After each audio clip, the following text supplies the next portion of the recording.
আসসালামু আলাইকুম সবাইকে, কেমন আছেন সবাই? তানিশাজ লাইফস্টাইলে সবাইরে স্বাগতম জানাইয়া আজকের ব্লগটা আমি এখান থেকে শুরু করি।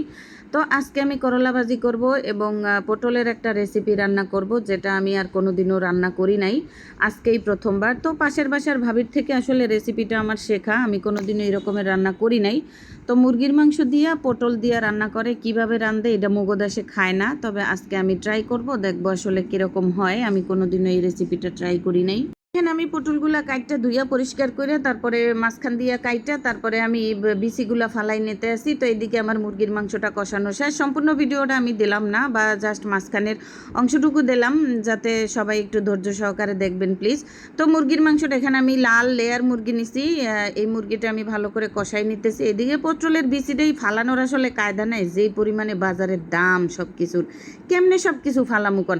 এই পটলের বিচিটারে মুই সুন্দর করে ভাজা ভুজা পেঁয়াজ মরিচ ধনিয়া পাতা সব কিছু দিয়ে রসুন দিয়ে ভাজা সুন্দর মতো একটা ভর্তা রেসিপি করব। তো এই ভর্তা রেসিপিটা আমি এখনই দেখাই দেবো, সমস্যা নাই। দেখেন সব কিছু ভাজা নিছি, একদম লাল হলুদ করে সুন্দর করে ভাজা নিছি। এরপরে করলা ভাজিটা বসাই দিলাম, করলা ভাজিটাও হইতে আছে সুন্দর মতন। করলা ভাজিতে আজকে চিংড়ি মাছ দিনে, অনেকে আমারে বলেন আমনে খালি চিংড়ি মাছ খান, আসলে মোর চিংড়ি মাছ ছাড়া জীবন বাঁচে না। তো যাই হোক, চিংড়ি মাছ দিলাম না আজকে। এরপরে আমি মুরগির মাংসটা আসলে দুইটা চুলায় রান্না করতে আসি, তো এটার জন্য আসলে একটু ব্যস্ততা। তো আমি আরেক চুলায় দেখেন মুরগির মাংসটা কষানো শেষ, এরপর আমি পটলটা দিয়ে দিলাম। পটলটা দিয়ে দেখেন ঝোল টোল দিয়ে আমার মুরগির মাংসটা অনেকাংশেই রান্না করা। সবচেয়ে আসল হয়েছে ভর্তাটা আমি বাইটটা নিলাম শেষ পর্যন্ত। ভর্তাটা দিয়ে যে একটা বইরা দুইটা ভাত খাইলাম ভাই, কলজাটা বইরা গেছে।